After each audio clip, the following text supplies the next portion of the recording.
Só me dá um minuto Boa aí. noite. Boa noite. O professor Chassot está fazendo uns ajustes aqui do nosso cenário, da câmera dele, mas nós tivemos que entrar, professor, por conta do agendamento do streaming, que senão ele fecha e depois a gente não consegue mais a live, não consegue abrir a live. Mas o senhor, acho que o senhor travou.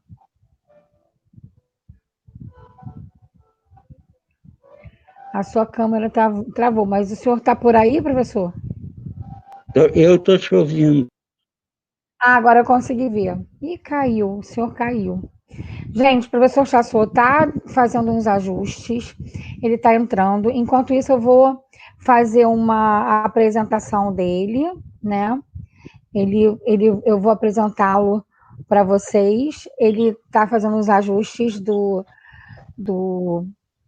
da câmera dele.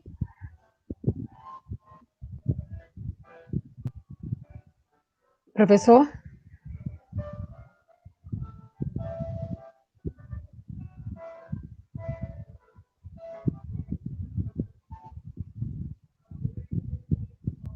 Então, o professor Chassot, ele é professor desde 13 de março de 1961. A Universidade Federal do Rio Grande do Sul é a sua alma mater, pois por esta universidade é licenciado em Química, mestre em Educação, doutor em Ciências Humanas e é professor titular aposentado do Instituto de Química. Também nesta universidade, enquanto aluno do ensino médio, trabalhou por anos no restaurante da reitoria. Foi professor da PUC Rio Grande do Sul, da UBRA, da Faculdade Porto Alegrense, da Unicinos, onde coordenou o programa de pós-graduação em educação, da Unisale, da URI, de Frederico Westphalen, e do Centro Universitário Metodista IPA. Tem pós-doutoramento na Universidade Complutense de Madrid, em 2002. Foi professor visitante de Aalborg Université, na Dinamarca. Atualmente é professor e pesquisador orientador de doutorado da REAMEC, Rede Amazônica de Educação em Ciências e Matemática, e professor visitante sênior da Unifespa. Enquanto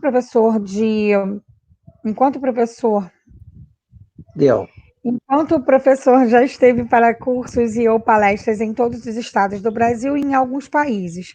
É autor de cerca de uma centena de artigos científicos e de mais de uma dezena de livros, dos quais 6 ainda em circulação e que serão referidos no final da palestra. No caso, foi da palestra que ele deu para a gente, que inclusive, né, nos contemplou com essas 2 aulas, que a primeira será hoje, né? E publica por mais de 13 anos, cada sexta-feira, um blog dedicado a fazer alfabetização científica.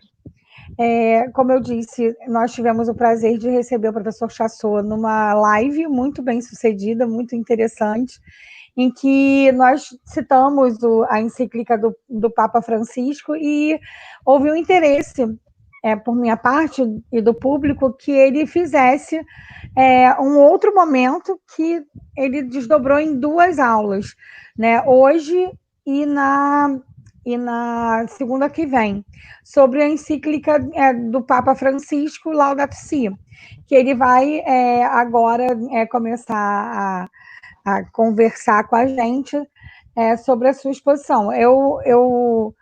Professor, eu tenho mais ou menos um planejamento de 1h30, 2 horas de live. O senhor fica à vontade.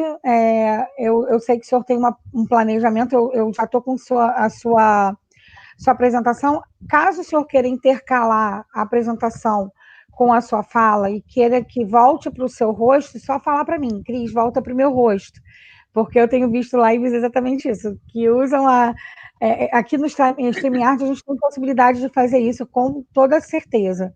É só assinalar que a gente faz, que eu faço, né, no caso. Tá bom, então. Muito boa noite, Cris. Boa noite a cada uma e a cada um daqueles que estão nos ouvindo nessa noite aqui. Por 2 horas, já é quase noite aqui em Porto Alegre, e eu não sei, tem gente em outros paralelos, em outros meridianos, com outro nível de horário, mas nós estamos aqui. Bom, a Cris já falou um pouco como é que esse curso entrou hoje de noite e na próxima segunda-feira mais uma aula. E aí eu tenho que contar um pouco da minha ligação com a Laudato Si. Primeiro eu quero dizer, para evitar qualquer preconceito, que eu não pertenço à Igreja do Papa, portanto, eu não estou fazendo proselitismo religioso nenhum, ao contrário, eu gostaria que fosse olhado como um documento não necessariamente religioso, apesar de ser um dos documentos de uma das igrejas mais importantes e com maior número de fiéis, pelo menos no Ocidente, mas eu quero deixar um pouco isento isso. A minha relação com a encíclica Laudato Si é do primeiro dia que ela foi publicada, no dia 18 de junho de 2015, por sinal do Dia do Químico. E nessa situação, eu conheci a encíclica e, coincidentemente, eu trabalhava numa instituição metodista, eu era professor do Centro Universitário Metodista IPA. Quando vi o anúncio da encíclica, olhei com uma desconfiança natural que nós olhamos de todos esses documentos usualmente dogmáticos e, portanto, achava que não teríamos muito a aproveitar dali. Me enganei redondamente quando comecei a ler a encíclica. E aí, em seguida, uma das primeiras coisas que eu fiz, começava o segundo semestre letivo, portanto, era na época de tempos regulares, era agosto, então tinha sido publicado em junho, para a aula inaugural do programa de pós-graduação do Centro Metodista IPA, eu propus uma fala sobre a encíclica para todos os professores e alunos. Evidentemente, foi um pouco de ato de coragem, porque estava numa instituição metodista, mas foi muito bem recebida. E, logo em seguida, eu usei essa encíclica numa disciplina da graduação no segundo semestre de 2015, que era uma disciplina da licenciatura em Ciências da Natureza, onde tinha aspectos ecológicos. Então, eu recebi isso como muita facilidade. E também, numa disciplina de seminário que eu participava, dividia a aula com o professor José Clóvis Azevedo, mais de uma aula nós trabalhamos a encíclica, portanto, tinha uma ligação. Logo em 2015 e 2016, em muitas das minhas palestras eu usava como abertura, usando um prelúdio, porque ninguém sabia, era 5 anos atrás, as pessoas não conheciam. Mas depois eu acho que depois de um ano, nesse período eu dei uma vez um curso sobre a encíclica no Amapá, patrocinado pela Universidade Federal do Amapá, Universidade Estadual do Amapá, e foi no prédio do Instituto Federal do Amapá que eu dei um curso sobre essa encíclica. Então, eu já me julgava com uma certa expertise, afinal, ir de Porto Alegre a Amapá para dar um curso sobre a encíclica, eu que não tenho formação teológica nenhuma, isso era uma coisa bastante rara. No ano que passou, em agosto, eu tive, no segundo semestre, um ciclo bastante grande de visita a universidades. Eu estive no segundo semestre em 23 universidades em 2019, perdão. E aí, então, eu achei uma razão muito importante para falar da encíclica. Trouxe a encíclica como um antídoto ao governo, à política ambiental do atual governo. E isso foi muito fácil. Então, eu acho que eu quis fazer relatório inicial, contar um pouquinho da minha ligação com a encíclica, e aí, então, eu agora podia apresentar os primeiros slides para nós comentarmos algumas coisas.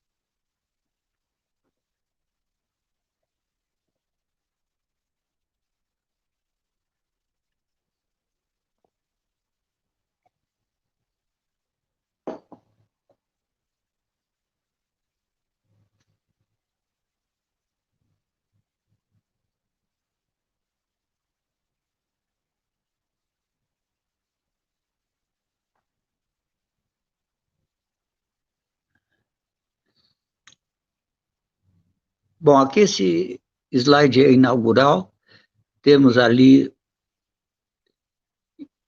diálogos em tempos pandêmicos e a Laudato Si como um objeto para nós olharmos nesse tempo pandêmico. Ali vocês veem dois logos, um da REAMEC, Rede Amazônica de Ensino de Ciências e Matemática.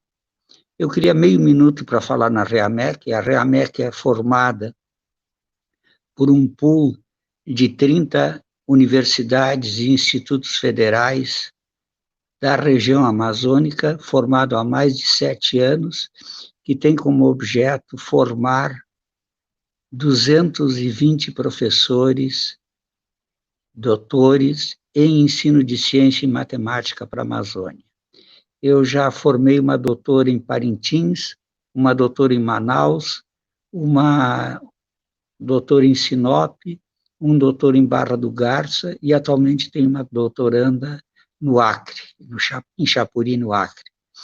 Então, eu já sou amazônico há bastante tempo, mais de 7 anos eu estou envolvido com isso, e a outra sigla que está ali é da Unifespa.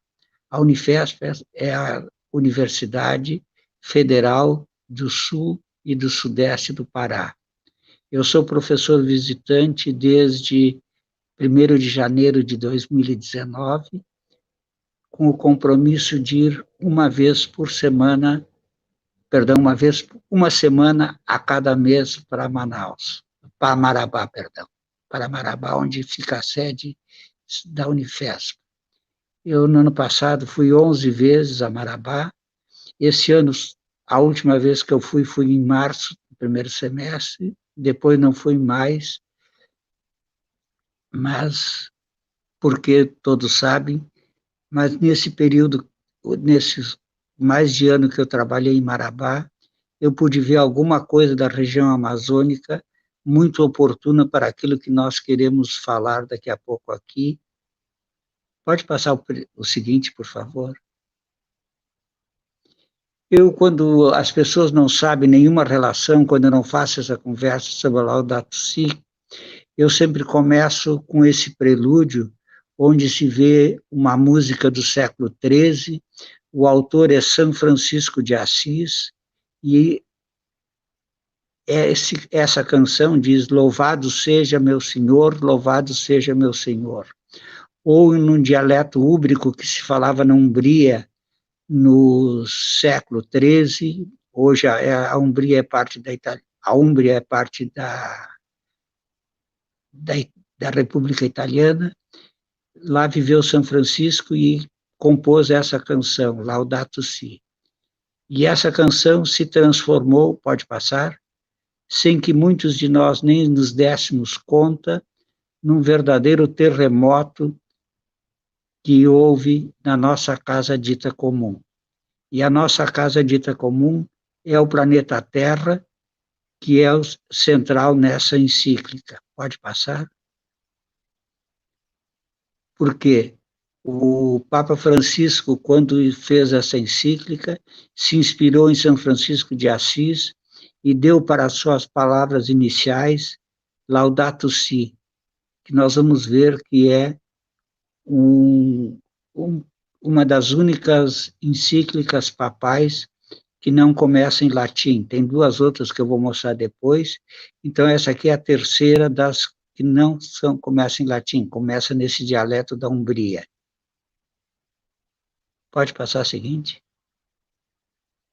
Então, esse é o nome da carta encíclica do Papa sobre o cuidado da nossa casa comum. E a nossa casa comum é o planeta Terra. Pode passar.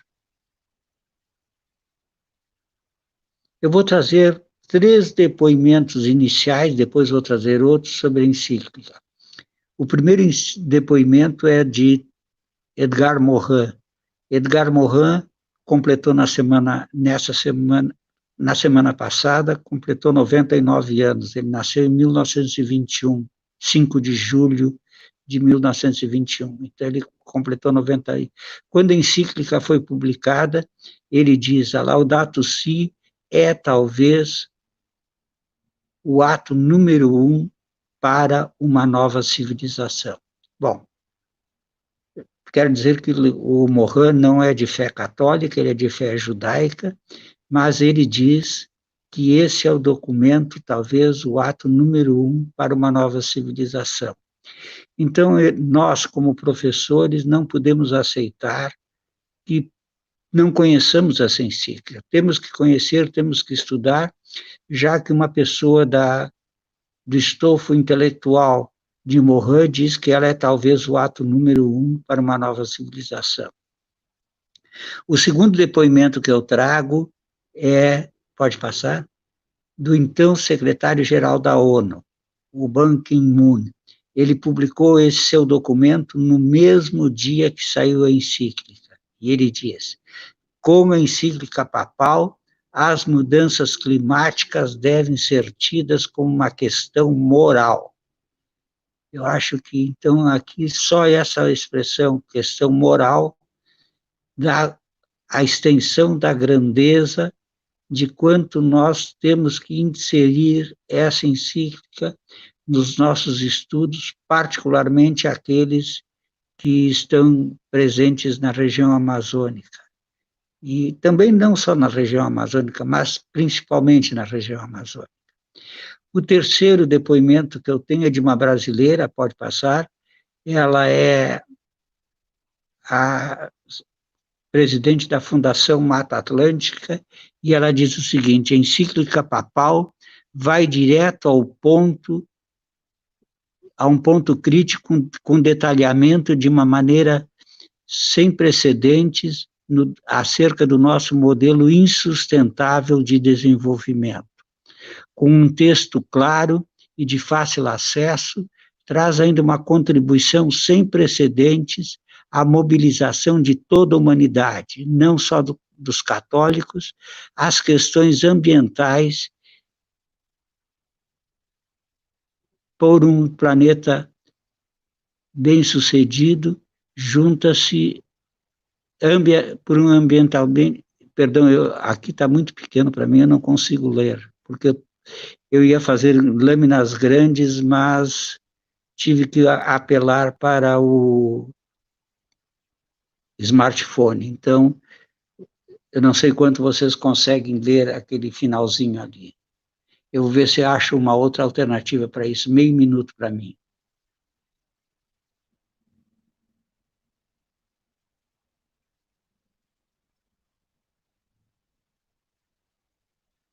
Achei. Nada que uma improvisação não melhore.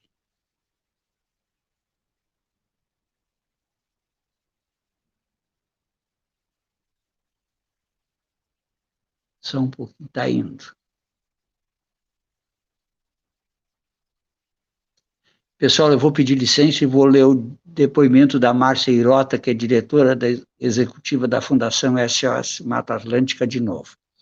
A encíclica papal vai direto ao ponto de criticar, com detalhamento e de maneira contundente, nosso atual modelo insustentável de desenvolvimento.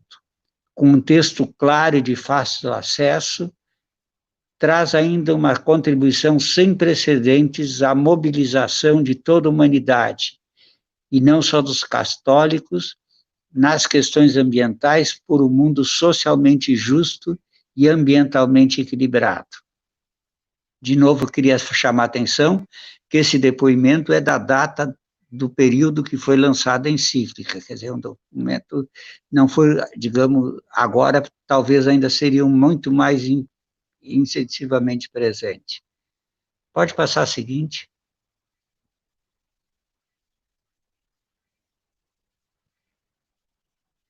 Bom, eu disse que em todas as minhas falas que eu estou fazendo desde agosto do ano passado, e em todas as lives, eu começo com esse prelúdio sobre a encíclica, e depois eu faço no final um pós-fácil, que não é o caso, que aqui não tem nem prelúdio nem pós-fácil, porque aqui toda é sobre a encíclica, mas eu faço em cima como um antídoto às políticas bolsonaristas que negam o cuidado à nossa casa comum.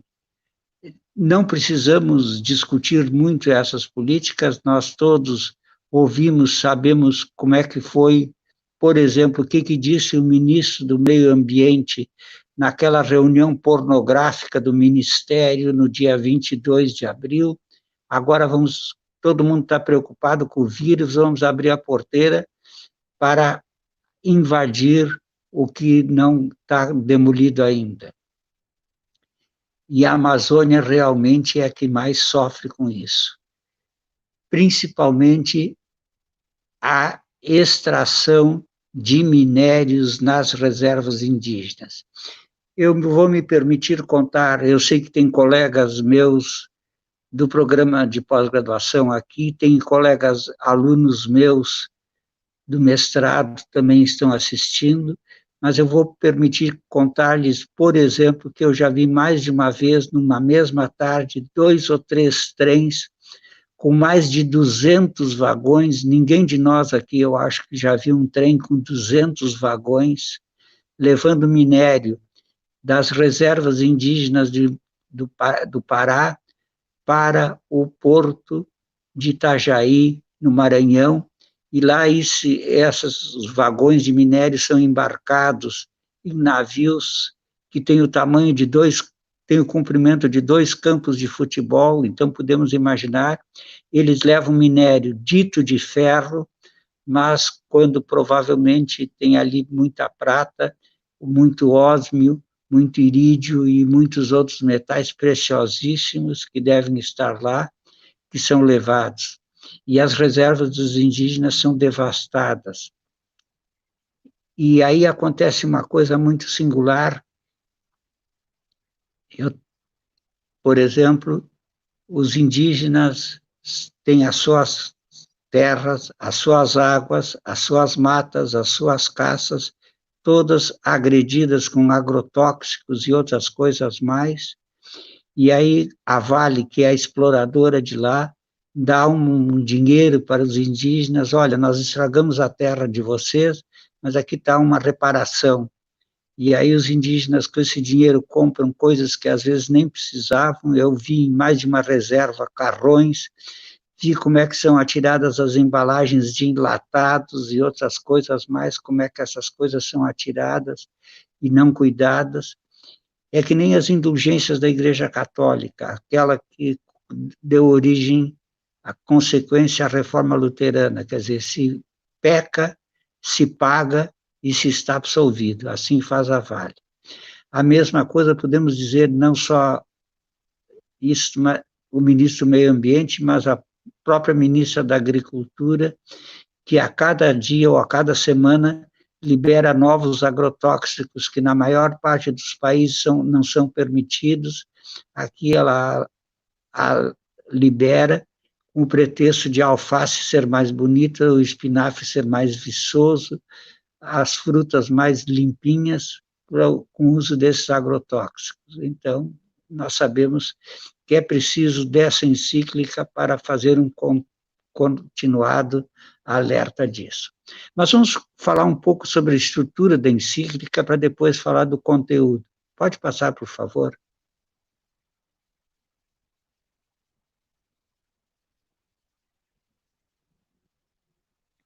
A encíclica são 187 páginas, com 6 capítulos e 246 parágrafos. Em geral, a gente cita LS 23, Laudato Si, parágrafo 23, 25, etc. e tal.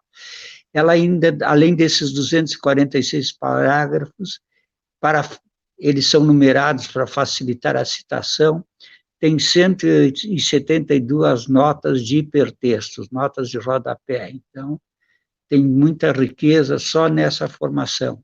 E ela começa dessa maneira que eu já disse para vocês, e olhem na poesia, eu vou ler o primeiro parágrafo. Laudato si, mi signore, louvado seja meu Senhor, cantava São Francisco. Nesse gracioso cântico, recordava-nos que a nossa casa comum se pode comparar, ora uma irmã com quem partilhamos a existência, ora uma boa mãe que nos acolhe com seus braços. Louvado seja meu Senhor pela nossa irmã, a Mãe Terra, que nos sustenta e governa e produz variados frutos com flores coloridas e verduras. Quer dizer, é muito poético essa trazida do hino de São Francisco, do hino à natureza de São Francisco, trazendo para a encíclica. Como é que ele canta? Ali tem um site que o Vaticano publicou, que tem um excelente roteiro para ler a encíclica em português. Bom, podemos passar mais um. Queria falar genericamente o que é uma encíclica. Uma encíclica, em geral se diz uma carta encíclica ou simplesmente uma encíclica. Em latim é carta encíclica, litere encíclica. É uma circular papal, um documento pontifício dirigido aos bispos de todo o mundo e, por extensão dele, a todos os fiéis. O círculo pode alargar-se para compreender todos os homens de boa vontade. A Igreja gosta, inclusive, de ir além do que ela é competente, e não é só para ela que ela fala para os outros. Eu acho que temos um bom exemplo em algumas outras encíclicas, que não é o caso dessa. Bem-vinda essa que seja a todos os homens de boa vontade.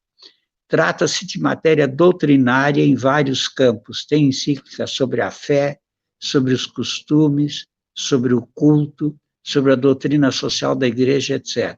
Eu vou exemplificar daqui a pouco alguns. As encíclicas papais parecem terem sido introduzidas na Igreja Católica Romana por Bento XIV no século XVIII.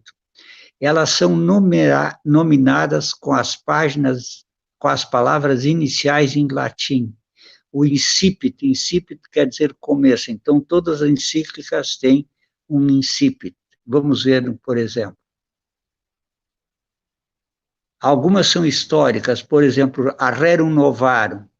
Rerum é coisa, Novarum é novidade, então das coisas novas. Essa encíclica, talvez uma das mais importantes sobre a questão operária, é de Leão XIII, no final do século XIX. Então, essa encíclica... Depois tem uma outra, Casti Connubii, Esposos Castos, é de Pio XI, em 1930, sobre a moral conjugal, afirmando que o ato conjugal deve estar sempre aberto à vida e não deve ser frustrado deliberadamente o poder de gerar vida. Quer dizer, então, antes de mais nada, uma encíclica contra o aborto, mas e outras coisas sobre a moral conjugal.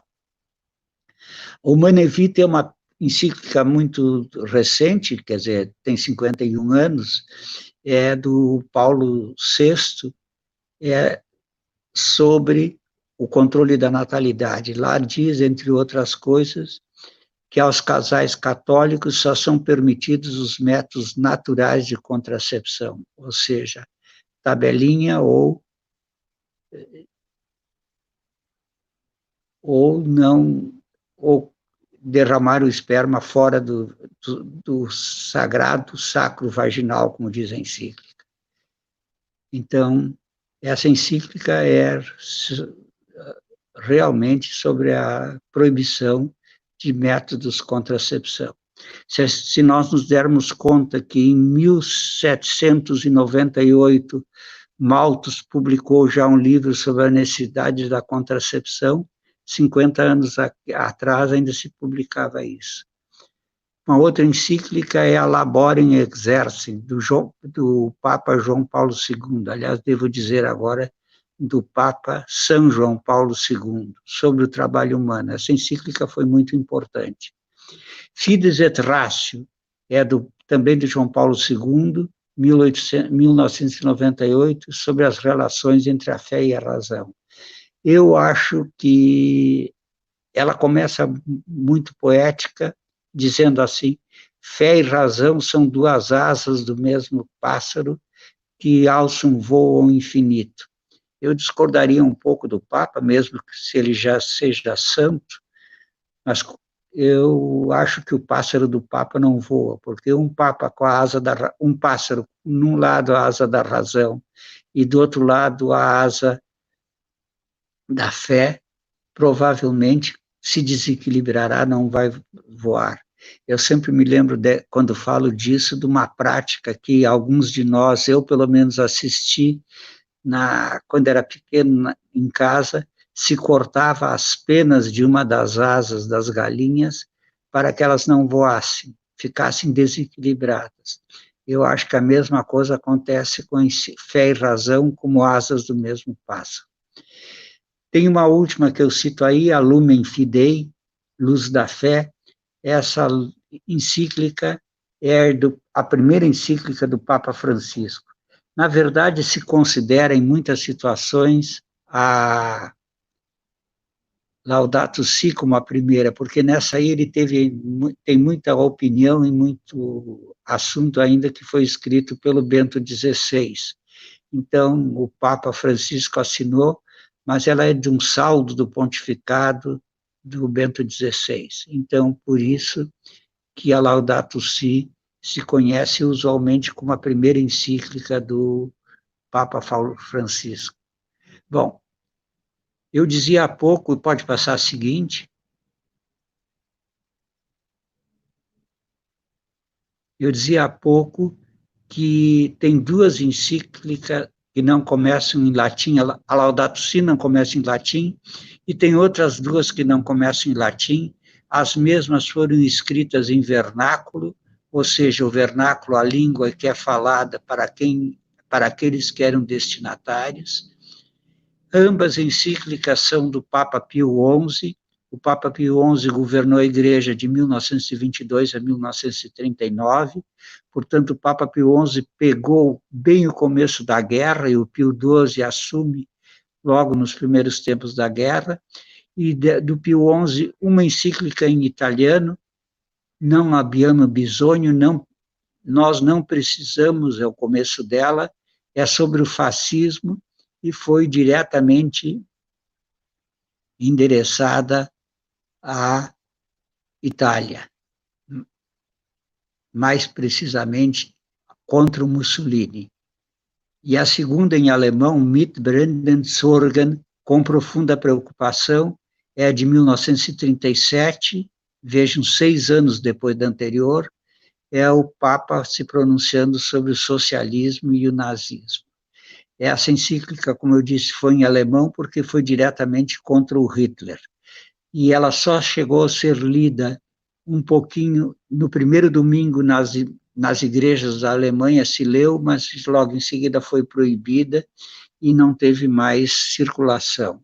Então, Então, vocês têm aí um conjunto de encíclicas que todas elas começam em latim, uma em húmbrio e outra em alemão e outra em italiano. É só assim uma curiosidade. Podemos passar a seguinte? Eu quero dizer, quando nós vamos olhar agora um pouco a encíclica, a primeira coisa que a mim chamou a atenção é que ela é um primor na sua concepção didática. Vocês vão ver pela simples olhada dos capítulos o quanto ela é um primor na sua concepção didática. Pode passar a seguinte.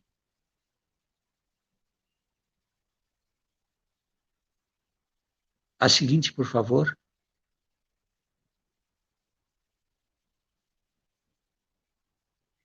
Eu dizia que ela também é indisciplinar. Claro que o Papa não usa essa classificação que eu estou dando a ela, é indisciplinar, pois permeia e é permeada por todas as áreas do conhecimento. Quanto à ciência, eu não sei se há alguma disciplina que não tenha sido referida com adequação. Refere à física, à química, à biologia, de uma maneira muito bem adequada. Ela traz a tecnologia com detalhes e com brilhante atualidade. É muito impressionante a atualidade que ela dá à parte tecnológica.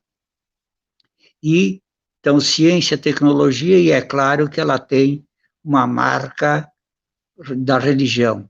E é a matriz judaica cristã que aflora de maneira permanente, fazendo uma tessitura muito bem feita. Eu acho que faltou, e eu não tenho nenhuma contraindicação, uma tessitura com o orientalismo, quer dizer, o budismo, o hinduísmo e outras filosofias, necessariamente não religiões do Oriente, não estão presentes na encíclica. Se perguntassem, essa talvez fosse uma falta. Pode passar. E aqui é preciso dizer que provavelmente o texto foi escrito não apenas pelo Papa, mas ele teve uma grande assessoria, tem nomes que assinam, inclusive, algumas partes, quer dizer, ele deve ter cercado os maiores ambientalistas, e com isso é muito bom pegar textos dela até para fazer seminários acadêmicos muito ricos, porque tem estruturas muito bem postas para a gente entender. E pode passar a seguinte. Eu digo que não deve existir nenhum polímata que fosse capaz de produzir um texto tão matizado e saborosamente sumarento em todas as áreas. Eu, com certa reserva, dou o título de polímata a alguns, mas mesmo esses não seriam capazes de produzir um texto, eu vou repetir, matizado e saborosamente sumarento em muitas áreas. Pode passar a seguinte. Pessoal, eu sei que, teoricamente, nós estamos numa aula, mas eu não sei se nós, depois de apresentar o índice, a gente pode abrir talvez uma rodada de conversa para entender algumas coisas. Eu acho que quando a gente olha o sumário ou o índice, é fácil de entender o que eu estava dizendo há pouco. Primeiro, tem um prelúdio ao primeiro capítulo que diz: nada deste mundo é indiferente. Unidos por uma preocupação comum, São Francisco de Assis e o apelo do Papa. Quer dizer, então, essa é a parte bem pessoal. Depois, o capítulo 1, o que está a acontecer à nossa casa. Então, olhem as questões que ele aborda. A poluição e as mudanças climáticas, poluição, resíduos, cultura do descarte, muito bem posto isso, o clima como um bem comum, eu acho que isso é uma coisa que a gente tem que bater muito forte nessa questão. O clima é um bem comum, e nós estamos vendo agora, por ocasião da pandemia, quantas pessoas não pensam nisso. Depois ele tem a questão da água, e aí nós nos damos conta que hoje ouvimos tantas vezes as propagandas: lavem as mãos com bastante água e sabão, quando tem uma grande parte da humanidade, mesmo no Brasil, que não tem água tratada, que não tem água potável. Hoje morrem cerca de 30 milhões de pessoas por dia, apenas por falta de água. Então, depois, outra parte do capítulo 1, que é sumarento, é a perda da biodiversidade. Então, ele vai mostrando como é que essas coisas vão acontecendo. E, como consequência, a deterioração da qualidade de vida humana e a degradação social. E isso nós estamos vendo quanto está aumentando essa degradação social agora na pandemia. Depois ele fala, muito importante, a desigualdade planetária. E aí, de uma maneira contínua, ele responsabiliza na encíclica o Norte com os seus deveres que eles têm para com o Sul, mostrando quando o Norte degradou, depredou o Sul, levando riquezas e outras coisas mais, e agora tem essa tão grande desigualdade planetária, principalmente entre Norte e Sul. Depois ele fala da fraqueza das reações, das ligações, e também a diversidade de opiniões. Então, vocês veem que só sobre esse primeiro capítulo dá para escrever algumas teses e algumas dissertações. O segundo capítulo, pode passar por gentileza, Cris? O segundo capítulo tem a marca de ser um documento da Igreja. E aí nós não podemos dizer que o Papa está fazendo proselitismo, porque ele que é autor do documento, e eu acho que está muito bem posto. E aí ele fala a luz que a fé oferece e a sabedoria das narrações bíblicas, e eu vou comentar um pouco depois sobre isso, que para mim foi uma das partes mais enriquecedora, porque ele não é um fundamentalista, ele não necessariamente não tem que se interpretar ao pé da letra. O mistério do universo, a mensagem de cada criatura na harmonia de toda a criação, uma comunhão universal, o destino comum dos bens e o olhar de Jesus é o capítulo 2º. Sobre esse capítulo eu vou voltar a fazer alguns comentários que para mim são muito relevantes, particularmente não ser um fundamentalista, e criticado, inclusive, por outra... O capítulo 3, pode passar, por gentileza? A raiz humana da crise ecológica. Então, vejam, tem uma crise ecológica e ele mostra quanto essa crise ecológica tem uma raiz humana. A tecnologia, criatividade e poder. Esse é um capítulo fantástico que nós olhamos como é que a gente vai desenvolvendo essa tecnologia. E eu fico pensando, e vou citar um exemplo da evolução da tecnologia, que não é do Papa, não está na encíclica, mas eu acho que tem a ver, o Papa talvez me autorizaria até botar esse exemplo.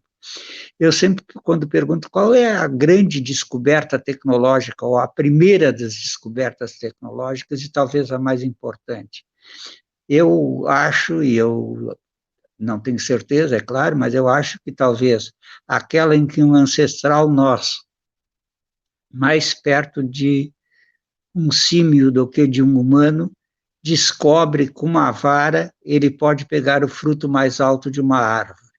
Então, isso é uma coisa muito significativa, porque vai garantir que nós vamos deixar de usar as mãos, ou melhor, querendo que digam, as patas dianteiras para nos locomover quais quadrúpedes, e usar as patas dianteiras para tirar os galhos da frente, pegar incipientes ferramentas e, com isso, nos transformarmos em bípedes. Então, a tecnologia, a criatividade e o poder é uma coisa muito significativa na encíclica. A globalização do paradigma tecnocrático, e aí é muito significativo quanto tu pegas uma coisa, uma tecnocracia, e ela se torna globalizada por todo o planeta.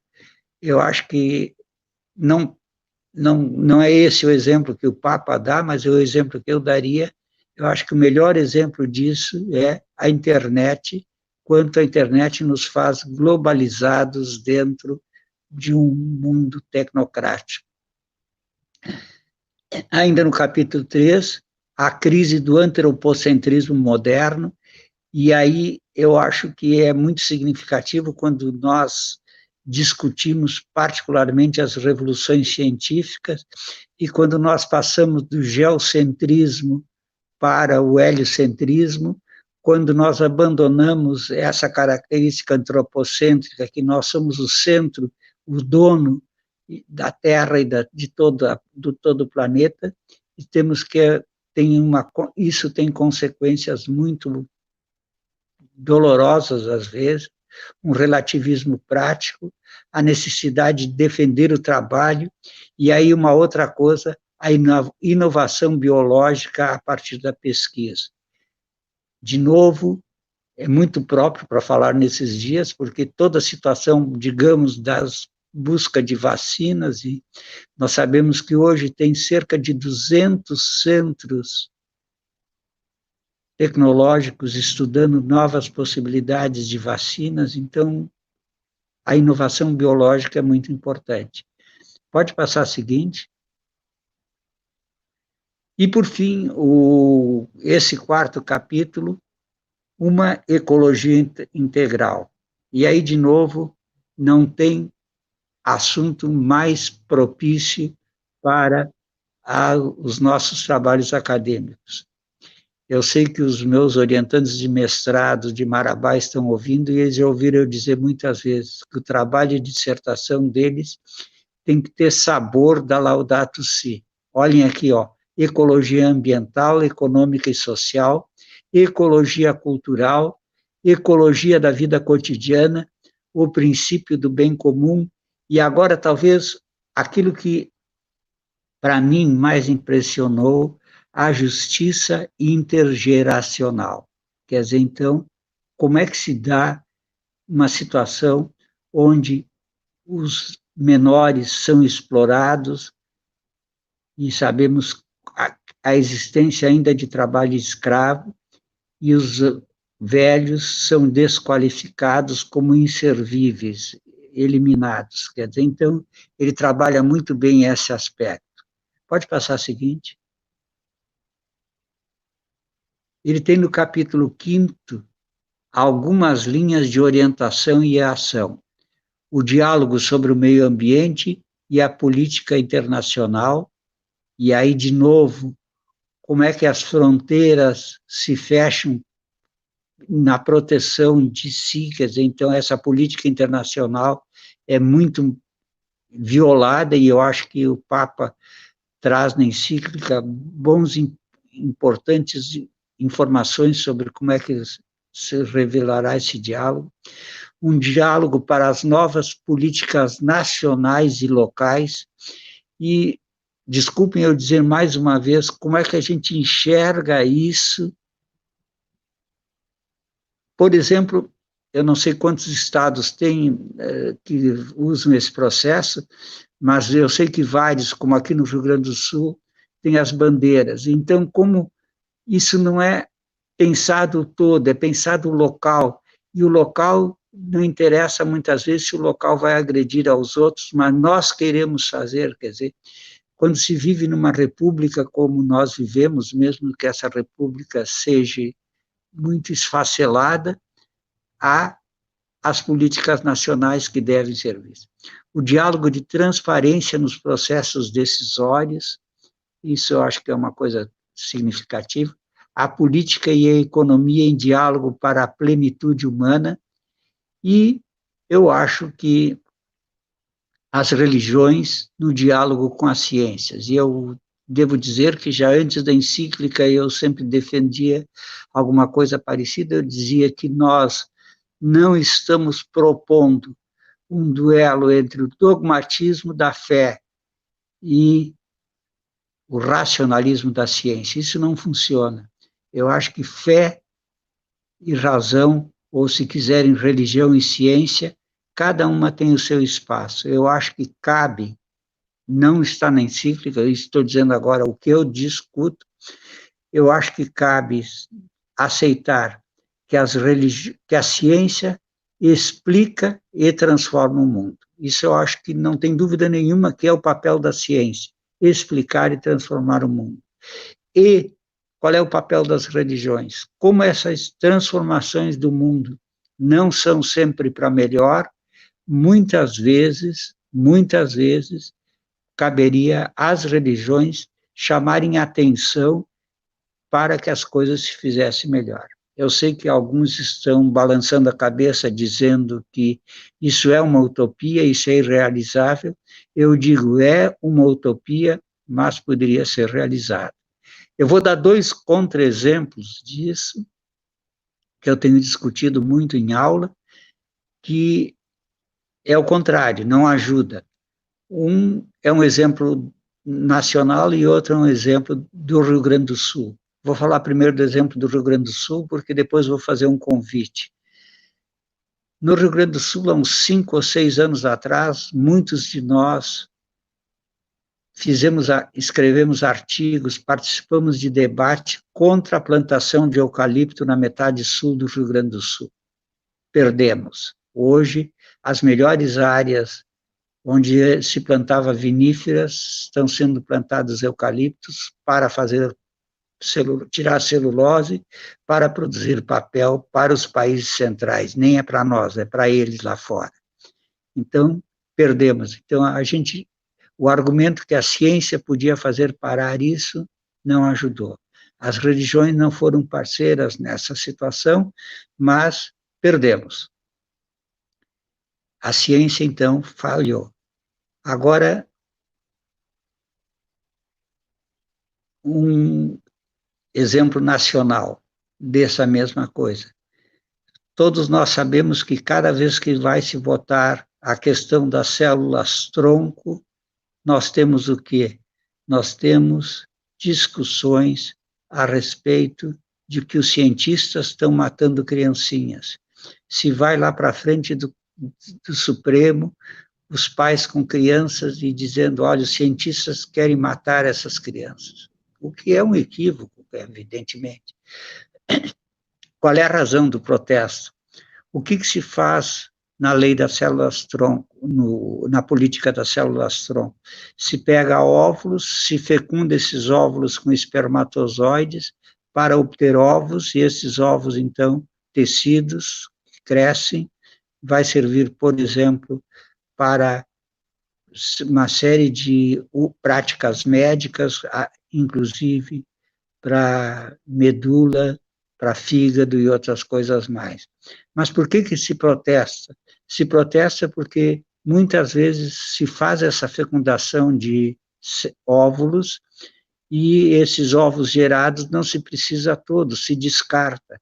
Então, dizem, os cientistas estão matando criancinhas que não podem nem ir para o céu porque não foram batizados. Quer dizer, são embriões, talvez com alguns minutos ou algumas horas, e já querem que ali tenha uma alma imortal e que se não for batizada não vai para o céu, essas coisas. Quer dizer, então as religiões, nesse exemplo, repito, isso não está na encíclica, eu estou exemplificando coisas que, nesse diálogo, ciência e religião.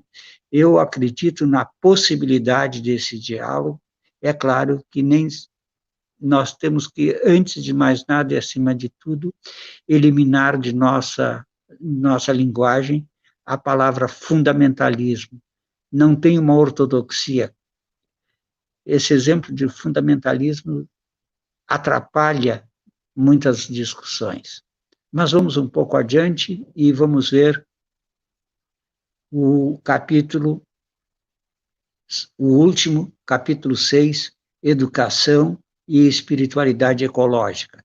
Se o capítulo 1 tinha as marcas da igreja, é claro, sem razão nenhuma, não há dificuldade de entender de como é que aqui é a parte cristã ou a parte católica da encíclica. Então, apontar para um outro estilo de vida, tudo bem, educar para a aliança entre a humanidade e o ambiente, nada contra, ao contrário, aplaudido, a conversão ecológica também, alegria e paz é uma coisa muito presente na encíclica e eu acho que concordamos todos, o amor civil e político, os sinais sacramentais e o descanso celebrativo, e aí já deu uma polêmica porque o Papa propõe o domingo, o dia de descanso, já outros religiosos cristãos querem que seja o sábado, e aí isso é um ponto que já sofreu dificuldade na encíclica. espírita.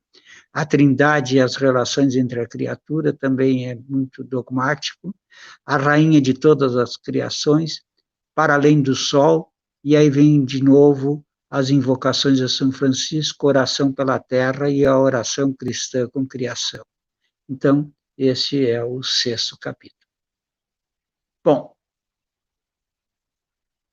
Cristiana, nós podíamos talvez colher umas perguntas, porque eu, como não vejo, não sei ninguém que está no auditório, não conheço ninguém, não vi ninguém, não posso dizer se estão dormindo ou assistindo, mas talvez a gente... É possível abrirmos uma discussão agora, antes de continuar?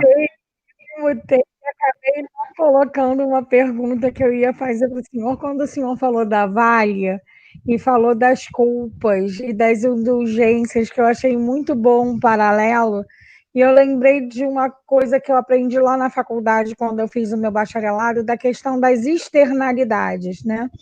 Esse é o perdão comprado que nós temos na nossa economia. É a tal da externalidade, explica um pouco a externalidade. Paga. Então, as externalidades são como se fossem cálculos do dano ambiental, do impacto ambiental causado, se é que a gente pode calcular os danos ambientais que a Vale causou, né? Mas nós podemos calcular de forma, com modelos econômicos e tudo mais, as externalidades, ou seja, seria como se fosse em dinheiro né, por exemplo, as multas que são pagas. Me permite um melhor exemplo ainda, os créditos de carbono. Quer dizer, eu pago para plantar umas árvores, e essas árvores podem ser eucalipto, não tem problema. Eu consumi CO2 e produzi O2, então eu estou absolvido. Isso é um bom exemplo que eu podia chamar de indulgências verdes. Exatamente. Tem melhor indulgências verdes, quer dizer, e a Igreja Católica tinha, inclusive, não sei se ainda tem, mas tinha uma tabela, 7 anos de indulgência, 7 anos e 70 dias, então tinha a missa de 7º dia, a missa de 30º dia, essas coisas, deve ainda ter, mas é um bom exemplo. Então, estou colocando aqui, as pessoas estão dando boa noite, né? Priscila Tamiasso Martinho, lá da UFRJ, Andresa Soares, Soraya Bauerman, Rosa Maria Santini, Emily Kazan, minha querida professora da UERJ, ela tem muito carinho pelo senhor, ela sempre fala com muita estima. Eu a conheço muito bem, lembro dela com saudade. Além de ser uma pessoa maravilhosa, é uma bela mulher, uma pessoa linda, toda de alma, de tudo. Né? Raquel Helena, boa noite, prazer estar nessa live. A Bárbara Fernandes fala que maravilha assistir uma aula desse grande mestre. Aí eu cumprimentei. Renata Paz Melo. Renata Paz! Tudo bem, amiga? Renata é uma fofa, adoro ela. O grupo aí, o Giesa tá presente também, é o grupo da Priscila, da professora Célia. Soraya está assistindo alertamente. Silvia Janaína de Oliveira Pimentel, acordada, mestre. Acordada. Eu acho que ela quis dizer que ela está acordada. Ana Luísa bom. Cláudia Rodrigues, maravilhosa discussão. Maria Tereza Fabro, boa noite, brilhante. Professor, questões, eu não vi nenhuma, só elogios às suas falas. Só deixa eu dizer, tu citaste agora a Maria Tereza Fabro, ela organizou estou pensando, eu acho que ela organizou, acho que, eu não me lembro agora a cidade, Toledo, eu acho que ela organizou uma live lá, que eu participei, pelo menos, se não for de Toledo, é a Maria Tereza Fabro que eu estou lembrando. Tu também lembraste a Soraya, que é da UBRA do Rio Grande do Sul, muito... Soraya Bauer. Isso. Todos muito bem-vindos. Continuem assistindo, compartilhem, marquem os amigos, chamem todo mundo, porque nós só demos uma pausa para o professor tomar uma água e ver se a gente tinha alguma questão, alguma dúvida, alguma pergunta. Alguém tem algum questionamento? Porque a gente, se não tiver, professor, se o senhor quiser dar continuidade, não tem problema, porque as Eu pessoas posso vão. continuar, mas eu gostaria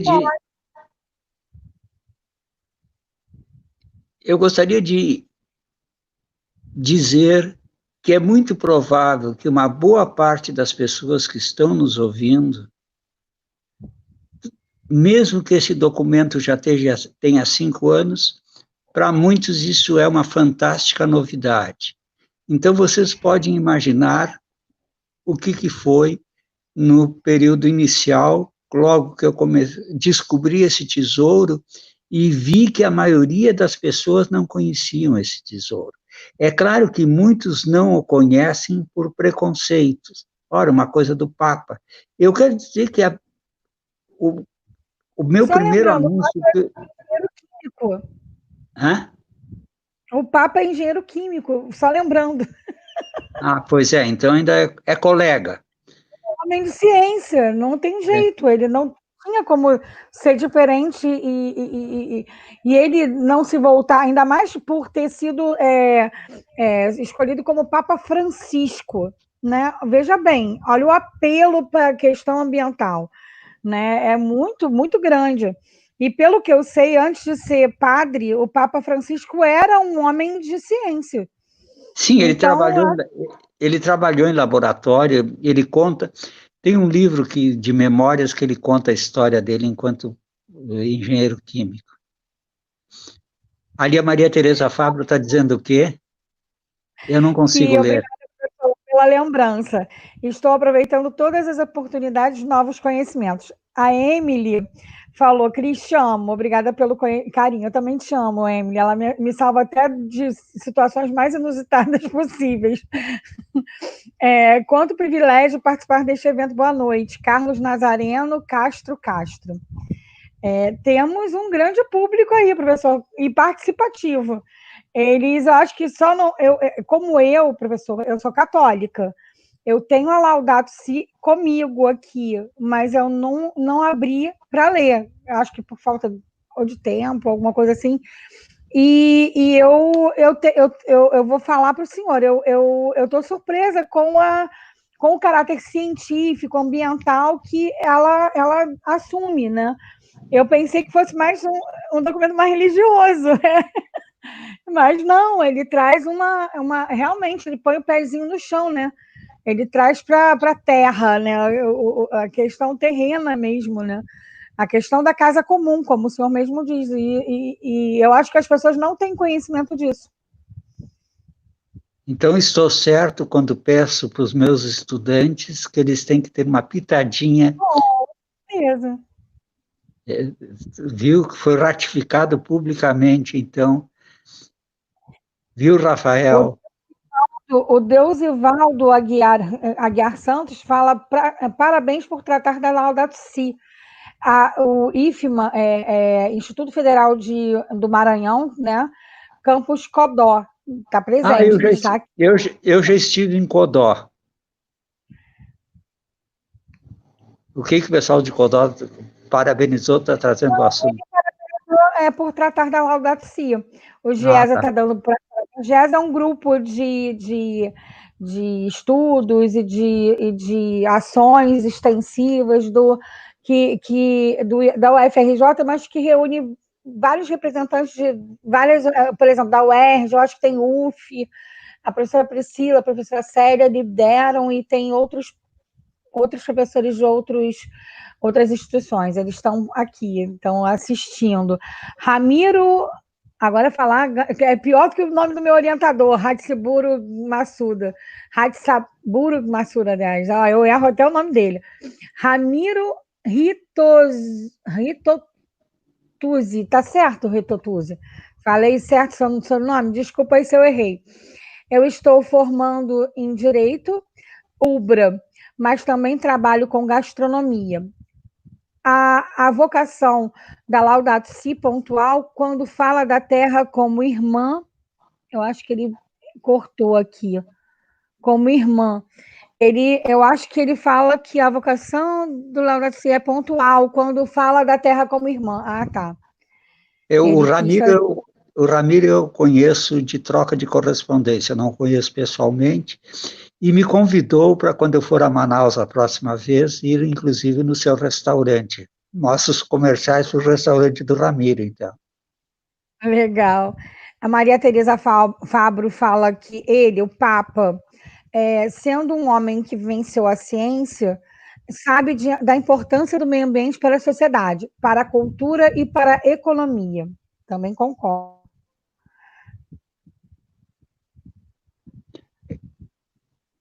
O FIUERJ, eu sei. A Cláudia Rodrigues, por isso falei sobre questões religiosas entre aspas, pois quando vemos esses temas, temos receio do preconceito. Eu acho que esse é o melhor exemplo, preconceito. Agora, eu não entendo, como é que, por exemplo, a tua situação de ter lá, tu te dizes católica, mesmo assim o preconceito marcou que o livro está lá na cabeceira, talvez até para segurar uma porta, alguma coisa assim. Mas não, era vontade de ler mesmo, professor. Eu tenho até vontade de ler, mas às vezes são tantas leituras emergentes. Eu acho que sim, são muitas leituras, e por isso que eu acho que nós estamos aqui também para isso, para eu fazer, olha, dizer, é assim, tem coisas assim, vale a pena olhar isso ou aquilo. Muito bem. Podemos, quem sabe, ir um pouco adiante e depois abrimos um novo espaço de pergunta. Tem que deixar assunto para a próxima aula, senão não posso terminar hoje, né? Na segunda-feira de que vem temos de novo. Então... Vou aqui aumentar, vou ampliar. Tá. Pronto. Passo dessa aqui do 6. Agora é o seguinte, essa aí. Bom, eu queria dizer que talvez o binômio que o Papa mais discute, quer dizer, não vou dizer binômio que discute, mas a relação pobre-rico. Eu acho que essa é uma coisa muito... E que essa terra é também dos pobres, porque a terra não é só dos ricos. E, de novo, a gente vê... É constante, a toda hora... Bom, a coisa fala diálogo em tempos pandêmicos, quer dizer, se eu não... Olhem como é que pobres e ricos vivem de uma maneira diferente essa pandemia. E eu digo sempre que na verdade, nós temos 3 grandes crises no Brasil. Nós temos uma crise, que é a crise planetária do vírus, quer dizer, essa ninguém pode dizer que está completamente isento. Quando nós vimos, por exemplo, o número de mortos que tem no Brasil, quase que uma pessoa por minuto, a média, é fantasticamente doloroso e triste. E quando nós não sabemos o que vamos fazer, é pior ainda. Quando nós sabemos que já não tem mais, em Porto Alegre, por exemplo, quase que leitos disponíveis, a gente se assusta. Então, nós temos essa crise pandêmica. Temos uma segunda crise, que é a crise econômica. Todo mundo sabe como é que as coisas vão acontecer e quanto falta gente que perdeu o emprego, ou o seu emprego está fechado e não estão recebendo. E aí, de novo, os ricos sofrem também muito com essa crise econômica, porque eles veem o capital se esboroar. Os pobres já têm uma resiliência, estão mais acostumados a ser pobres, eu digo. Agora, os ricos não são os pobres que vão com os carrões fazer carreata pedindo para trabalhar. São os ricos que vão lá para os pobres irem trabalhar para eles não perderem mais dinheiro. Isso é uma coisa impressionante. E, por fim, nós temos uma terceira crise, a pior de todas, é a crise política. Quer dizer, nós temos um desgoverno no país, temos um presidente genocida e temos ainda uma situação pior do que essa, que é alguém que não tem nenhuma informação, nenhum estudo de ciências da vida, biologia ou medicina, diz o que tem que se fazer e o que não tem que se fazer. Bom, mas isso aí já falamos bastante. Não vamos... Eu queria, então, lembrar que hoje o Papa, nessa encíclica, fala muito nessa relação à terra e os pobres. Eu vou me permitir ler um excerto do parágrafo 49. Mas hoje não podemos deixar de reconhecer que uma verdadeira abordagem ecológica sempre se torna uma abordagem social, que deve integrar a justiça nos debates sobre o meio ambiente, para ouvir tanto o clamor da terra como o clamor dos pobres. Os debates sobre o meio ambiente é para ouvir tanto o clamor da terra como o clamor dos pobres. E a pergunta que eu acho que é quase que central, que vai a todo tempo sendo repetida, é essa que está no parágrafo 160. Que tipo de mundo queremos deixar a quem vai suceder-nos? As crianças que estão a crescer. Eu acho que essa talvez deve ser a maior preocupação de todos nós nesses dias. O que nós vamos deixar para as crianças? Aqueles que estão a crescer. Pode passar a seguinte.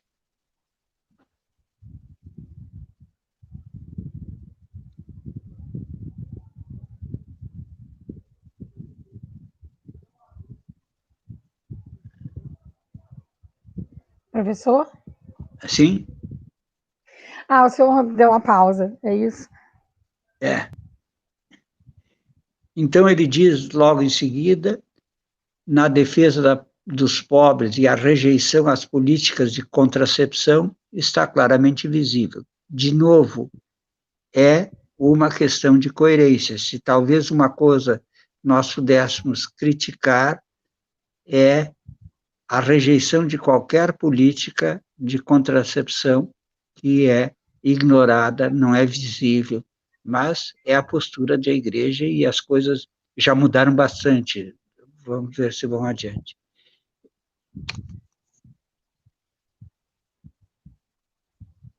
Então, não falta.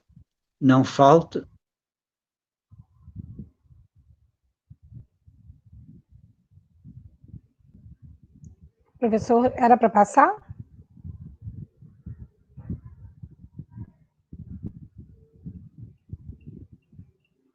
Professor?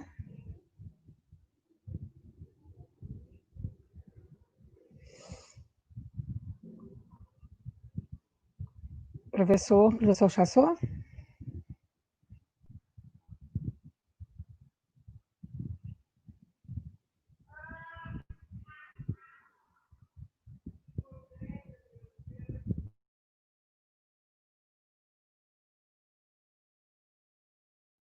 Professor, eu acho que ele travou um pouco e...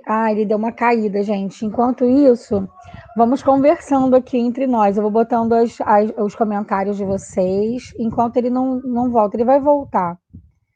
Que a gente está com uma pequena estabilidade de vez em quando aqui. Gostei muito da colocação da Ana Quadros aqui, ó. Que ela falou, as pessoas limpam a igreja, destroem a verdadeira casa de Deus, o mundo. Realmente, Ana, eu realmente, Renata, mas ele vai voltar, ele já voltou, ele está voltando aqui. Essa colocação que você fez foi excelente, Ana, porque é um dos motivos que até a gente se afasta um pouco da igreja, né? Algumas hipocrisias, né? A gente vê as pessoas fazendo orações ocas e a ação é morta, né? E a gente precisa de gente que realmente leia, por exemplo, uma Laudato Si e coloque em prática o que está sendo falado, né? Então, o professor Chassot entrou, mas ele está... Professor, o senhor está me ouvindo? Eu estou te ouvindo, tu estás me ouvindo? Estou, eu só não estou vendo o senhor, mas agora, nesse momento, com eu vou dizer o que houve. foi o seguinte: nós, numa emergência, abandonamos o computador e passamos para o smartphone. Ocorre que o smartphone não estava prevenido que para ser tão largo o uso como teve, e ele parou. Então, eu voltei agora para o computador que não funcionou antes, mas não funcionou a, a minha visualização. Vocês me ouvem e eu ouço vocês, e então nós vamos fazer, nesses minutos finais, essa meia boca assim, e depois, para segunda-feira que vem, a gente dá um jeito. Pode Tem que ser? carregar antes. Pois é, mas Tá bom. não estava previsto, né? É verdade, nós não tínhamos programado para ser usado o. Eu acho que o senhor está com a sua câmera travada, mas depois eu falo para o senhor como destrava para segunda-feira a gente ter tudo direitinho no seu computador, tá? Vou abrir aqui a. Eu acho que ele caiu novamente.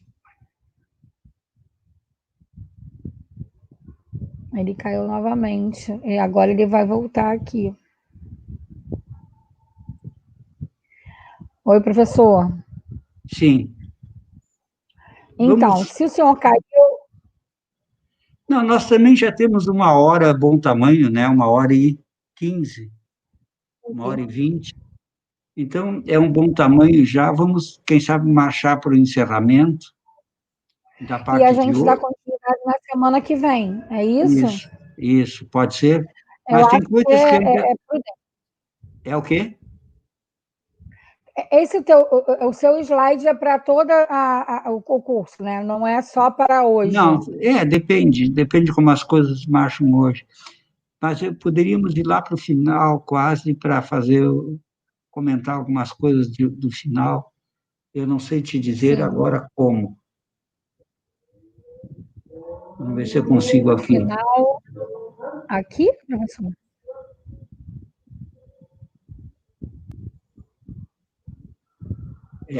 Aqui? Aqui dá.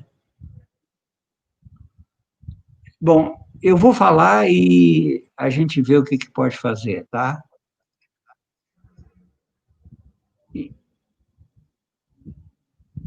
Olhem,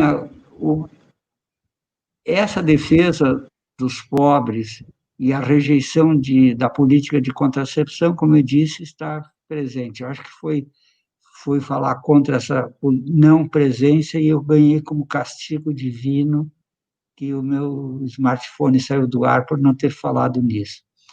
Mas é claro que não faltam as pressões internacionais sobre os países em vias de desenvolvimento, que condicionam, às vezes, as ajudas econômicas a determinadas políticas de saúde reprodutiva. Quer dizer, então, o Papa critica na encíclica que pressões internacionais sobre os países em desenvolvimento são obrigados a adotar políticas de contracepção.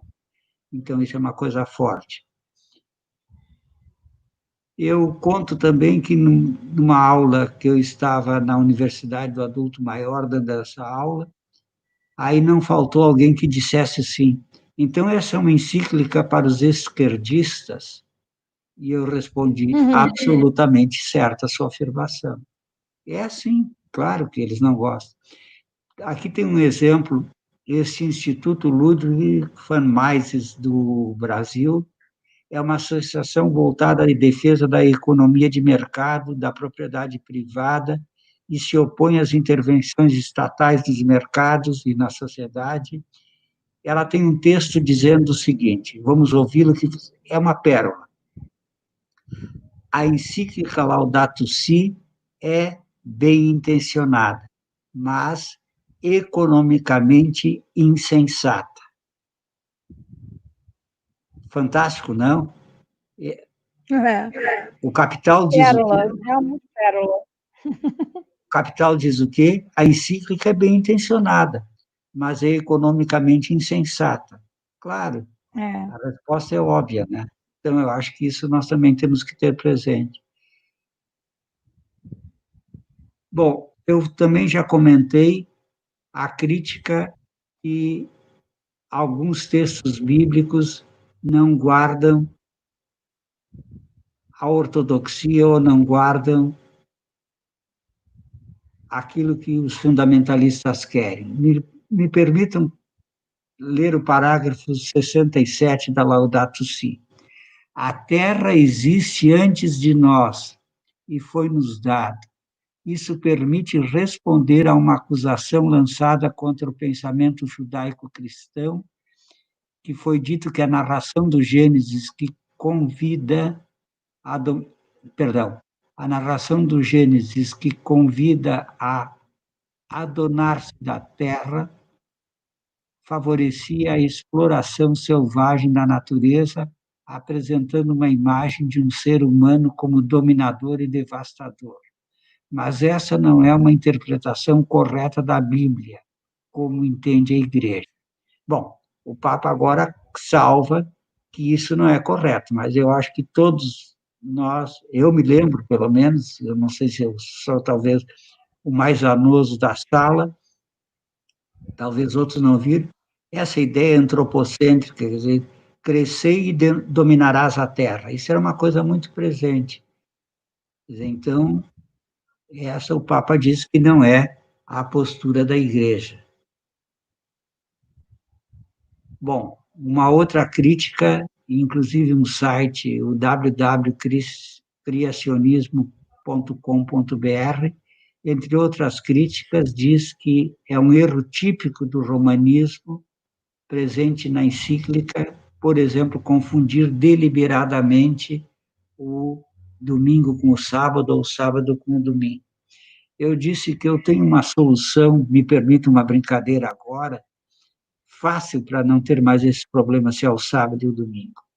Eu acho que todos nós devemos de abraçar ao mesmo tempo as três religiões abraâmicas. Sexta-feira somos islâmicos, os islâmicos guardam a sexta-feira. Então, sexta-feira eu professo a minha fé islâmica. Sábado eu sou judeu, porque os judeus guardam o sábado. E domingo eu sou cristão, porque os cristãos guardam o sábado. Então, eu pratico as três religiões abraâmicas, o judaísmo, o cristianismo e o islamismo, e guardo os 3 dias. Mas, para os ateus não ficarem prejudicados, segunda-feira podia ser o dia dos ateus. Então, nós trabalharíamos apenas terça, quarta e quinta, o que eu acho que é uma boa. Bom, mas eu queria comentar, há uma defesa explícita do criacionismo. De novo, não podia ser diferente. Nós não queríamos que o Papa fosse darwinista aí na história. E qual é a crítica? O que ele diz? Sem propor aqui toda a teologia da criação, queremos saber o que nos dizem as grandes narrações bíblicas sobre a relação do ser humano com o mundo. Na primeira narração da obra criadora, no livro do Gênesis, o plano de Deus inclui a criação da humanidade. Quer dizer, realmente há essa situação. E eu digo que o fundamentalismo também é essa. Não resiste, nós não vamos ter solução. Aqueles mais fundamentalistas querem mais rigor no texto sagrado. Eu sempre dou um exemplo, e eu acho que talvez um exemplo para ilustrar e encerrar. Um dia, numa aula, eu falei acidentalmente em Jonas. Aí contei a história de Jonas, porque estava precisando lá mostrar não sei o quê, e disse o seguinte: Jonas foi mandado por Deus para pregar em Nínive. Aí ele disse: bom, eu não vou a Nínive porque o pessoal de Nínive é muito sábio e não vai me ouvir, eu, um profeta sem muita expressão. Em vez de ir para Nínive, ele tomou um navio na direção oposta, foi para Tarsis. E aí começou uma tempestade no navio. Começada a tempestade no navio, o comandante do navio diz: essa tempestade foi mandada por Deus porque alguém entre nós desobedeceu a sua voz. Jonas, como era um cara muito legal, disse: eu sou o culpado, eu era para ir para Nínive, estou indo para Tarsis, então eu não temos dúvida, disse o comandante, vamos atirar Jonas no mar, e aí atiraram Jonas no mar e a tempestade parou e eles puderam viajar. E aí eu disse, e Jonas foi engolido por uma baleia. Aí um aluno levantou a mão, professor, desculpe, eu queria fazer uma correção. Jonas não foi engolido por uma baleia. Ele foi engolido por um grande peixe, porque a baleia tem um estômago muito, tem uma garganta muito pequena e o Jonas não passaria. Então foi um peixe muito grande. Quer dizer, aí um bom exemplo de como os fundamentalistas se desagradam com qualquer tradução que não siga exatamente o pé da letra. Essa história de Jonas já foi contada, no mínimo, há 5.000 anos, 6.000 anos atrás, ou mais, 7 talvez. Quantas traduções já foram feitas? Aí, de novo, se foi maçã que caiu da árvore, ou para o Newton, ou a Eva comeu a maçã, ou comeu a pera, quer dizer, essas são as discussões que não padecem. Eu queria fazer uma nota de rodapé importante, que também a ciência, em muitas situações, podem ser fundamentalistas. Mas vamos ver mais um. Pode passar o slide seguinte? Não, eu coloquei no último, como o senhor me pediu, professor. O senhor quer que eu coloque... Se tu pode chegar na altura do 29 para encerrar. Dá para chegar lá? Sim.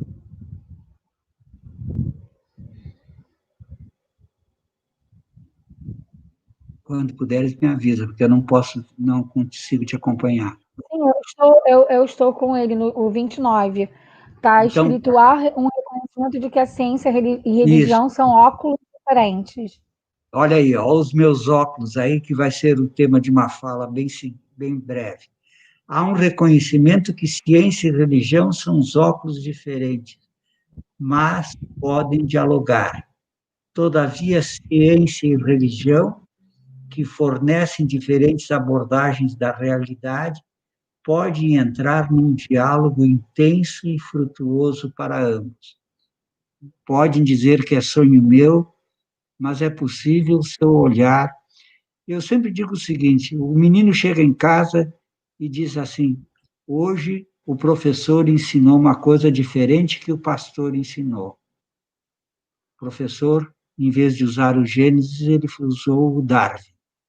Aí o que eu tenho que dizer para a criança que chegou com essa afirmação? Qual é o óculos que o professor usou? Ele usou o óculos da ciência ou usou o óculos da fé? O pastor usou o óculos da fé, o professor usou o óculos da ciência. Então, o mesmo objeto que eu vejo com dois óculos diferentes, eu vejo de uma maneira diferente. Então, é essa coisa que eu sempre digo e está na Laudato Si, se alguém achar. A Laudato Si é um documento fascinante no tocante à religião e à ciência. Ela recorre aos ensinamentos consagrados da Igreja, segundo os quais ciência e fé não estão em contradição. A fé não deveria contradizer o que a ciência identifica como verdadeiro. Posso repetir? A fé não deveria contradizer o que a ciência identifica como verdadeiro. Se vocês estivessem enxergando a minha casa, a minha biblioteca, iriam ver um vitral que eu tenho para o Giordano Bruno. Se o Giordano Bruno tivesse ouvido isso, ele não teria ido para a fogueira, né? Porque a ciência e a fé não estão em contradição, mas dizem duas coisas diferentes. A fé não deveria contradizer o que a ciência identifica como verdadeiro. Isso implica que as interpretações das escrituras podem mudar, uma ideia que o próprio Francisco exige em relação ao antropocentrismo moderno. E isso é muito importante, mas, em segundo lugar, Francisco destaca que a ciência, em e por si mesma, não tem uma bússola moral suficiente. Também temos que concordar que muitas vezes é assim, não tem uma bússola moral suficiente para todos. Bom, então agora, por favor, eu vou te dizer até um avanço aí, depois nós continuamos na segunda-feira. Sim, o senhor quer que eu retorne para nosso... Conseguem chegar no 34? Consigo. Por favor, então.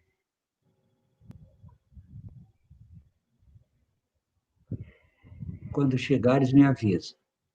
Sim, já cheguei. Talvez estejamos vivendo um momento de alavancar o ecumenismo. Exatamente. Isso aqui é importante. Vejam que não é ecumenismo, eu estou falando em ecumenismo.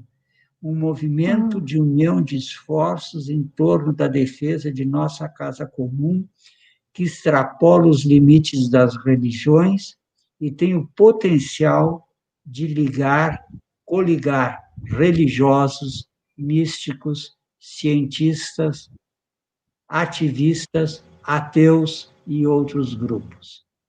Grande sonho, grande possibilidade. Então, essa no slide seguinte, então, fala que da Laudato Si, e nós dizemos, para encerrar, que tipo de mundo nós queremos deixar para os nossos jovens. Agora, por favor, tu vais ao slide 39. Quando chegares lá, me avisa. Tem uma charge. Isso, tem uma charge. Eu gostaria de contar essa charge para vocês, que para ficarmos com o encerramento. O Papa dizendo para um assessor dele: a partir de agora, nada mais de usar fumaça branca e fumaça preta, e sim, quando forem apontar o meu sucessor, por favor, em vez de fumaça branca e fumaça preta, manda um e-mail. Aí eu digo adiante que o chargista está um pouco desatualizado, pois ao invés de sugerir mandar devia mandar um WhatsApp, né? Então, isso aí. Bom, para encerrar, eu queria mostrar rapidamente algumas coisas que a gente tem escrito e trabalhado essas coisas, e então vai o slide 42, porque no final vai ter um convite. Chegasse ao 42? Sim, cheguei. Então tá, eu apresento ali os seis livros que estão em circulação. Vou dar uma ajeitadinha aqui para não ficar tampando o que o senhor falar. Isso, pronto. Dá para falar? Pode, pode. O primeiro livro que eu apresento para vocês é o Alfabetização Científica, que é um livro que já chegou na 8ª edição. Vocês vão dizer, pô, de 2000, primeira edição, até chegar na 8ª, levar quase 20 anos, é pouco. É pouco e é muito. Eu tenho dois orgulhos desse livro. Um, que ele é muito usado, principalmente em programas de pós-graduação e etc. E a segunda é que os direitos autorais, desde a primeira edição, em 2000, até a 8ª agora, todas as reedições, todo o dinheiro é para o Departamento de Educação do MST. Quer dizer, esse livro, todos os direitos autorais de todas as edições são do MST. O livro seguinte, está no slide seguinte, é A Ciência através dos Tempos. Esse livro está em circulação desde 1994. Alguns conheceram ele naquele exemplinho, naquela ediçãozinha mirradinha que tinha ali, mas agora tem uma edição já maior há alguns anos. O outro livro é Educação com Consciência, que é o livro que eu escrevi no pós-doutorado que eu fiz em 2002 em Madrid. Tem um capítulo sobre Inquisição, porque a Espanha teve 300 anos de Inquisição e eu escrevi esse livro na Espanha, fortemente marcado por isso. Tem um capítulo sobre bruxarias e os espanhóis acreditam nas bruxas, né? Então, esse é um capítulo sobre sementes caipira. O livro seguinte é para quem é útil o ensino. Esse livro é a minha tese de doutorado. Eu não vou dizer a resposta a essa pergunta, para quem é útil o ensino, porque eu cheguei à conclusão na tese, muito dolorosa, talvez nem devesse dizer, que a maioria das coisas que a gente ensina no ensino de médio, de ciências, particularmente de química, não serve para nada. Isso é doloroso. O livro seguinte, pode mostrar, é o livro mais polêmico que eu tenho, Ciência Masculina, sim, senhora, já chegou à 9ª edição, e é um livro que eu dedico especialmente para os machistas, na -1. Quando viram a capa do livro com esse título, acharam que era um livro machista, é exatamente o contrário. E, por fim, o último livro que eu tenho, Das Disciplinas à Indisciplina, que vai ser objeto de um comentário que eu vou fazer daqui a pouco em termos disso. Então, pode apresentar o seguinte: ali estão 2 livros que estão esgotados, mas se encontrarem num sebo, vale a pena. Um deles, 7 escritos sobre educação e ciência, um livro que não saiu da primeira edição, não sei porquê, um livro que eu acho muito bom, mas os leitores não acharam. E depois tem Memórias de um Professor, que é um livro de mais de 500 páginas que eu escrevi quando eu fiz 50 anos de professor. Tem um capítulo para cada ano. Bom, feito isso, um convite. Nós vamos ter uma série de 4 lives, Educação nas Ciências, que vai começar na quinta-feira, dia 23, e vai ser no dia... terças e quintas, então vai ser 23, depois a seguinte no dia 28, que é uma terça-feira, depois no dia 30, que é uma quinta-feira, e no dia 4 de agosto, que é uma terça-feira. E nós vamos falar a primeira live vai ser sobre os óculos, que tem um pouco a ver com a aula de hoje. A segunda vai ser as 5 revoluções científicas. A terceira vai ser das disciplinas à indisciplina, e a quarta vai ser sobre a ciência masculina. Esse evento será, quem assistir às 4, terças e quinta, 4 vezes, vai receber uma certificação de carga horária expedida pelo Instituto Federal do Paraná, campus de Paranavaí, porque essa é uma atividade feita junto com a Universidade Estadual da Bahia.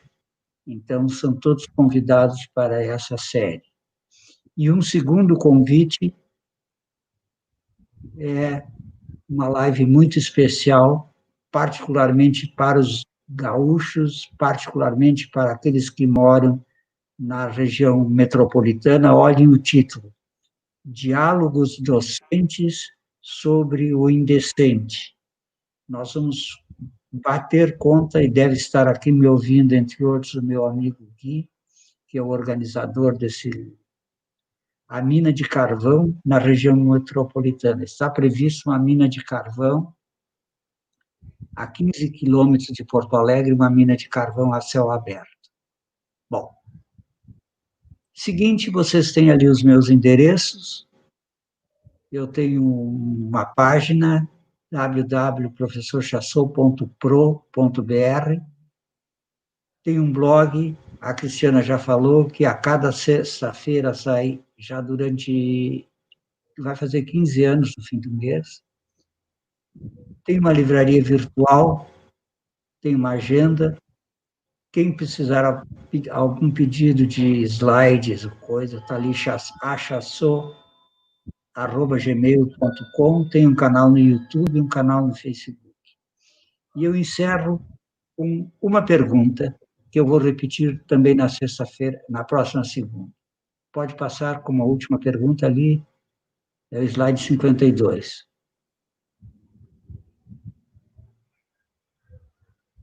Tem uma proposta que, se alguém pedisse uma receita, eu diria ser curioso e ser curiosa. Eu sei que eu ouvi muito o contrário: menino, não seja curioso, menina, não seja curiosa. Quer dizer, então, Hoje é exatamente o contrário.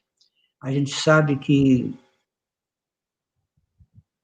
Deus até não queria que fôssemos curiosos, porque botou lá, se os Adão e Eva comessem do fruto da árvore proibida, iam ter o conhecimento, e eles foram curiosos e deu no que deu.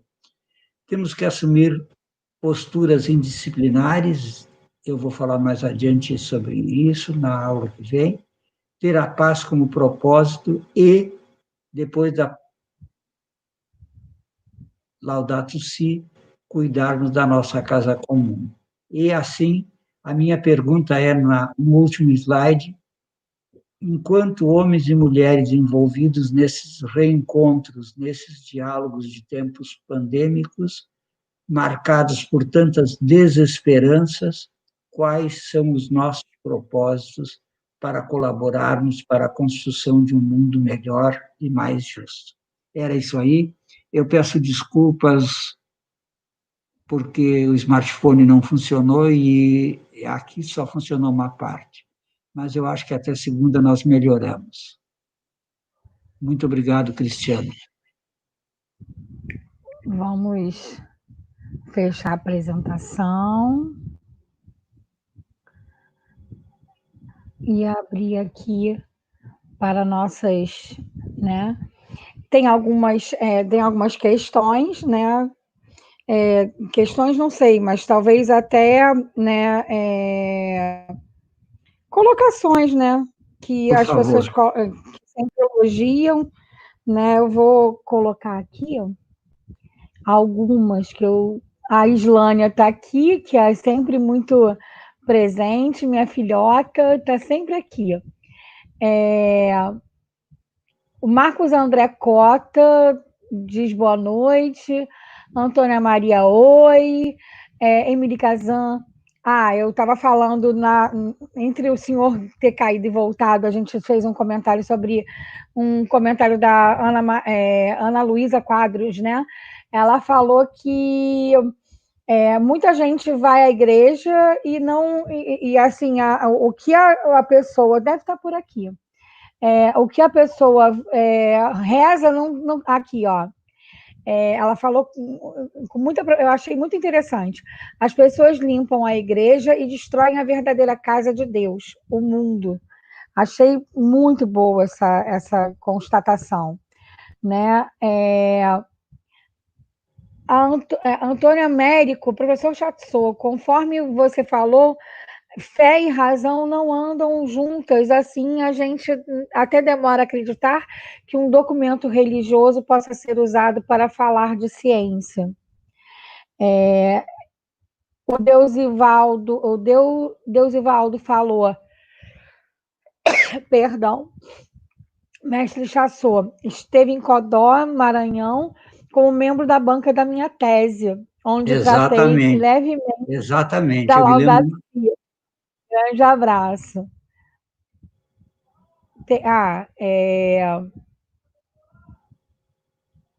Maria Tereza Fabro fala que, porém, infelizmente, não é isso que ocorre. Na grande maioria das vezes, a fé invade e tenta diminuir a ciência. Perfeito. É o que tem sido. Estou encantada com as palavras do mestre Chassô, Raquel Helena. Iago Lacerda, uma sabedoria tremenda. Espera aí que eu tenho que descer um pouquinho. Emily fala, muito boa, concordo, o WhatsApp é super mais fácil. Raquel Helena, Cris, satisfação em estar participando desse grupo, pesquisas de química. Ai, que bom, Raquel, que bom. Eu tento sempre trazer o melhor que eu posso, né? Soraya Bauerman falou que essa live está imperdível. Deve ser sobre as lives que o senhor está falando, da sequência de lives. Ana Luísa Quadros fala que tem saudades do senhor. Um afago Maria especial Tereza para... Deixa eu dar um afago especial para a Ana Luísa. Eu me lembro dela com muita saudade também. Ela deve estar atualmente na UFMG.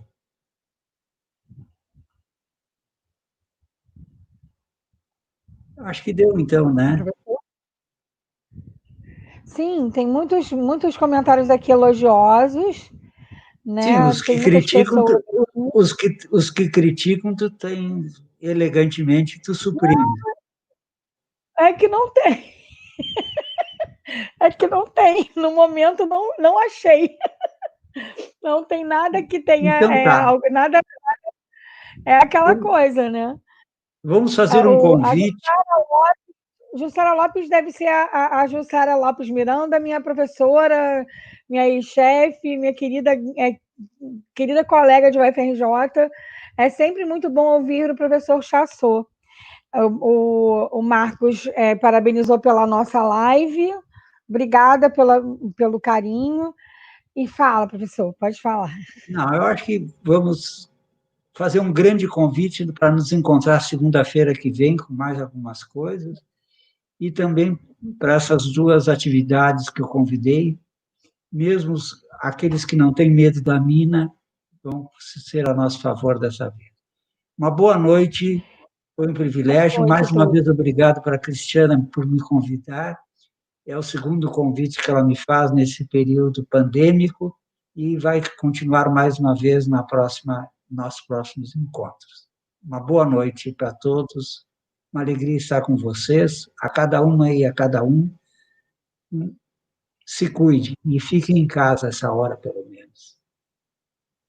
Isso, agendem save the date, salve a data e venham sim a live. Divulguem, chamem os amigos, compartilhem. A gente deve agendar ainda hoje a próxima. É só tocar na sinetinha que avisa na hora da live para ninguém esquecer. Boa noite. Boa noite, professor.